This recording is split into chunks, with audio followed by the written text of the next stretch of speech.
Բհագավադ գիտան աշխարհի ամենահայտնի կրոնական գրքերից մեկն է։ Այն մեջ բերում են քաղաքական գործիչները, գուրուները եւ նույնիսկ փիլիսոփաները։ Միլիոնավոր մարդկանց համար Կրիշնան Աստված է, իմաստության եւ ոգեշնչման աղբյուր։ Բայց ի՞նչ կլինի, եթե այս ամենին նայենք սթափ անտանցարասպելների։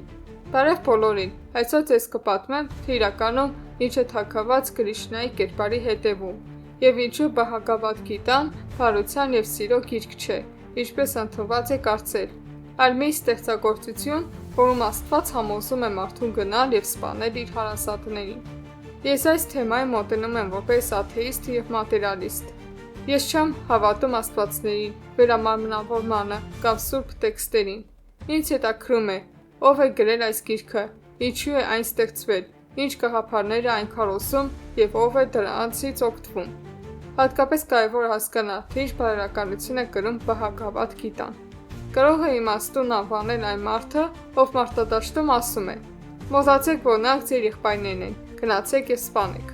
Եթե հետաքրքրված եք, թե ինչպես է կրոնը հաճախ ծառայում ոչ թե լուսավորությանը, այլ բռնության, սոցիալական անհավասարության եւ ենթակայության արդարացմանը, դիտեք տեսանյութը մինչև վերջ։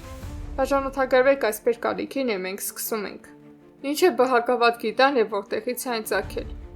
Բհագավադ գիտան հին հնդկական էպիկական Մահաբհարաթա պոեմի մի մասն է։ Այն ըստ էության երկխոսություն է զինվոր Անջունայի եւ նրա խորհրդատու եւ դաստիարակ Կրիշնա Աստծո միջեւ։ Մահաբհարաթան ինքնին հսկայական տեքստ է, որը ստեղծվել եւ լրացվել է մի քանի տարի ընթացքում, մեր թվարկությունից առաջ մոտ 2-րդ դարից եւ նույնիսկ ավելի ուշ։ Սա այն ժամանակն էր, երբ Հնդկաստանում ձևավորվում էր կաստաներով կոշտ սոցիալական համակարգ, եւ մարդիկ բաժանվում էին տարբեր կարգավիճակներով եւ իրավունքներով խմբերի։ Հենց այս պայմաններում է ի հայտ եկել Բհագավադ գիտան։ Այն արտացոլում է իշխանության, պատերազմի եւ պարտականության բարդ հարաբերությունները եւ ոչ միայն հոգեվոր իմաստությունը։ Այդ օրերին հասարակությունը պահանջում էր, որ մարդիկ կատարեն իրենց դերը եւ հատկապես զինվորները։ Բայց ինչ անել, եթե պատերազմի ժամանակ ստիպված է սպանել նույնիսկ քո հարազատներին։ Բհագավադ գիտան պատասխանում է այս հարցին Կրիշնայի ուսմունքի միջոցով, որը ասում է, որ սպանությունը սարսափելի չէ, քանի որ հոգին հավերժական է, իսկ պարտականությունն ամենակարևորը։ Այսինքն, այս գիրքը գրվել է մարդկանց համոզելու համար ընդունել եւ արդարացնել դաշնությունն ու բռնությունը, որպես սուրբ պարտականություն։ Սա պարզապես փիլիսոփայություն չէ, դա գաղափարախոսություն է, որը նպաստել է հասարակության մեջ կարգուկանոնի եւ իշխանության պահպանմանը։ Ընդհանուր առմամբ Բհագավադ գիտան վերևից իջած հայտնություն չէ, այլ որոշակի պատմական դարաշրջանի արդյունք, իր սոցիալական շահերով եւ պայքարով։ Ով է Կրիշնան, Աստված քաղաքական գործիչ, թե պաշտամունքային դեմք։ Կրիշնան հինդուիզմի ամենահայտնի եւ հարգված աստվածներից մեկն է։ Նա հաճախ պատկերվում է որպես ուրախ հովիվ տղա ֆլեյտայով, բայց Բհագավադ գիտայում նա հանդես է գալիս որպես իմաստուն խորհրդատու եւ Աստված մարտավար։ Իրականում Կրիշնայի կերպարը միանգամից չի ձևավորվել։ Այն դարեր շարունակ տարբեր առասպելների եւ լեգենդների միաձուլման արդյունք է։ Ֆլեյտա նվագող փոքրիկ հովիվ տղայից մինչև Աստված, որը միջամտում է մարդկանց ճակատագրերին եւ տանում նրանց պատերազմի։ Պատմական մատերիալիզմի տեսանկյունից Կրիշնան իրական աստվածություն չէ, այլ մշակութային եւ քաղաքական կառուցվածք։ Նրա կերպարը ստեղծվել եւ զարգացել է իշխող կաստաների իշխանությունը անապնդելու եւ բռնությունը օրինականացնելու համար։ Բհագավադ գիտայում Կրիշնան հանդես է գալիս ոչ միայն որպես Աստված, այլև որպես գաղափարախոս, որը համոզում է զինվորներին կատարել իրենց պարտականությունները, նույնիսկ եթե դա նշանակում է սպանել իրենց հարազատներին։ Նրա ուսմունքը հասարակության վրա վերահսկողության գործիք է։ Այսպիսով Կրիշնան ոչ թե սիրո եւ ողորմածության, այլ զորության, հնազանդության եւ պատերազմի խորհրդանիշ է։ Գլխավոր դրվագը եղբայրներին սպանելու կոչը։ Բհագավադ գիտային կենտրոնում մարտադաշտը դրամատիկ պահ է։ Պատերազմող Արջունան շփոթված է, նա իր առջև տեսնում է իր հարազատներին, ընկերներին, ուսուցիչներին եւ չի ուզում կռվել նրանց դեմ։ Նա հարց է տալիս. «Ինչպես կարող են սպանել իմ եղբայրներին, դա սխալ է»։ Եվ այդ ժամանակ հայտնվում է Կրիշնան, որը ոչ միայն Աստված է, այլև խորհրդատու եւ գաղափարախոս։ Նա համոզում է Արջունային, որ պատերազմը նրա սրբազան պարտականությունն է, դհարման։ Կրիշնան ասում է, որ մահը վերջը չէ, հոգին հավերժական է եւ որ Արջունան պետք է առանց վարանելու կատարի իր ճակատագիրը։ Իրականում Կրիշնան կոչ է անում մոռանալ մարդկային զգացմունքների մասին եւ գնալ սպանելու իրենց հարազատներին, դա արդարացնելով հավերժական հոգու եւ պարտականության փիլիսոփայությամբ։ Սա լուրջ բարոյական հարցեր է առաջացնում, ինչպես կարող է նույնիսկ ձեր ամենամոտ մարդկանց սպանելու կոչը համարվել բարոյական։ Ինչ բարոյականություն է սա, որը մերժում է կարեկցանքը եւ պատերազմը վերածում սրբազան գործի։ Իրականում այս դրվագը օրինակ է այն բանի, թե ինչպես կարող են կրոն ու գաղափարախոսություն օգտագործվել բազմությունն ու դաշնությունը արդարացնելու համար։ Գիտայի իդեալիստական միջուկը, իրականության մերժումը։ Բհագավադ Գիտայի հիմնական գաղափարներից մեկն այն գաղափարն է, որ այս աշխարհը պատրանք է կամ մայա։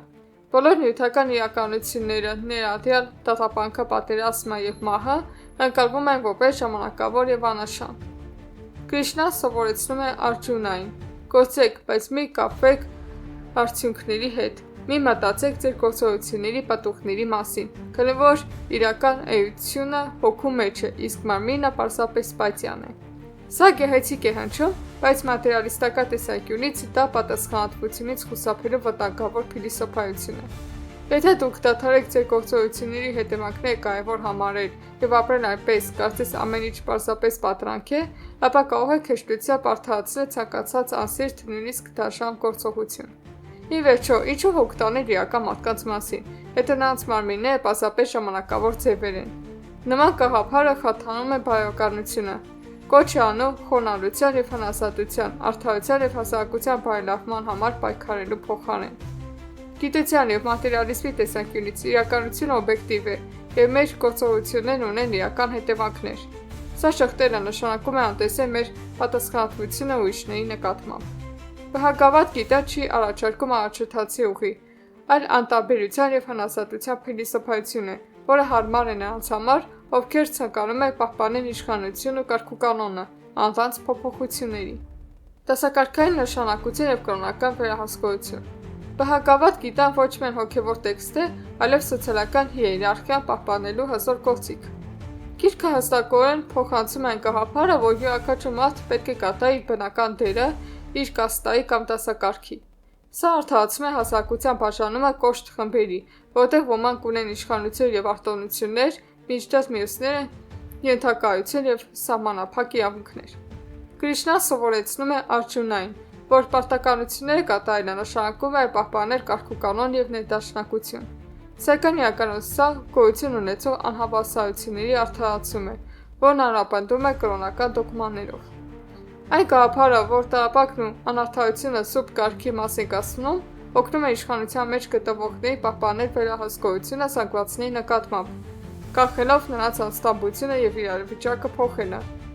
Այսպիսով Բհագավադ Գիտան ծառայում է որպես գաղափարական վահան ճնշման եւ շահագործման համար։ Այս իմաստով կրոնը ազատության եւ լուսավորության ուղիչ է, այն ենթակայության եւ ստատուս քվոյի պահպանման գործիք։ Այսպիսով Բհագավադ Գիտան ոչ միայն հին հոգևոր տեքստ է, այլև ստեղծագործություն, որտեղ կրոնական գաղափարները օգտագործվում են բազմությունը, սոցիալական հիերարխիան եւ հնասատությունը արդարացնելու համար։ Այստեղ Կրիշնան սիրո եւ ողորմածության խորհրդանիշ չէ, այլ պատերազմի, հանազատության եւ զորության աստված։